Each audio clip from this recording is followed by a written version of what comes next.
अपना गठरी मोटरी ब्रीफकेस सब बाहर निकालिए, चेकिंग हो रहा है। किस चीज में चेकिंग हो रहा है भाई? ज्यादा सवाल जवाब मत कीजिए, बैठिए अपना जगह पर।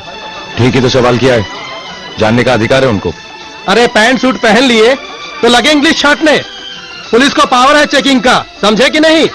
अरे सामान किसका आपके है? ऑफिसर कहाँ हैं? क्या बात है, बैठे हैं नाका पर। माफ कीजिए दरोगा साहब, ये चेकिंग किस चीज की कर रहे हैं आप?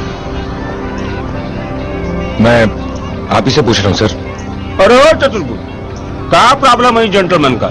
इस सवाल जवाब बहुत करते हैं सर। कहाँ से आ रहे हैं आप? यहीं पास से ही।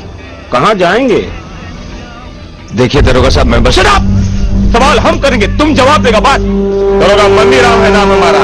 अरे 2 मिनट में कायदा कानून घुसेड़ देंगे, समझा कि नहीं? दरोगा का पावर मालूम है ना, 1 मिनट में अंदर कर देंगे। अरे सड़ जाओगे बिना चारज के, यही खड़े खड़े सब सूट पैंट गीला हो जाएगा। मैं तो सिर्फ पूछ रहा था कि किस चीज की चेकिंग हो रही है, बहुत दिक्कत होती है पैसेंजर्स को। अरे चतुर्भुज सर, ले चलो इसको, इसका खिलाफ लिया जाएगा। बात का देवता नहीं है, रात का भूत है ये। एक मिनट, आप अरेस्ट कर रहे हैं मुझे? तो का आरती उतारे आप? अरे क्या कर रहे हो, पागल हो गए हो क्या? पहचानते नहीं आप लोग? ये देशपुर के नए एसपी साहब हैं।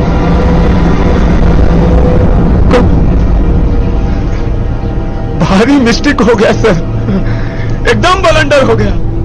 साला टॉप माइंड है एकदम, साला टॉप माइंड है एकदम, साला टॉप माइंड है एकदम, एकदम ब्लंडर हो गया। साला टॉप माइंड है एकदम, एकदम ब्लंडर हो गया। साहब को भी नहीं पहचानता है। 1 मिनट, पहले ये ड्रामा बंद करो। गलती हो गई साहब, आप ही भगवान है, माफ कर दीजिए साहब, बर्बाद हो जाएंगे। एक बार माफ कर दीजिए, उनको गलती हो गई, ऐसा मत कीजिए साहब, हमसे गलती हो गई, फिर नहीं करेंगे। पहले ये ड्रामा बंद करो। एक कागज देना, सादा पेपर। हमारे पास है हजूर, ये लीजिए लीजिए लीजिए। सब इंस्पेक्टर मंगनीराम जी, आप मुझे अपना स्टेटमेंट लिख के दीजिए कि मैं आपको सस्पेंड क्यों ना करूं। समझिए साहब, जितना रोगे दरोगा मंगनीराम, उतना ही ज्यादा लिख के देना पड़ेगा। माफ कर दीजिए साहब। अरे साहब, मेरी मती मारी गई।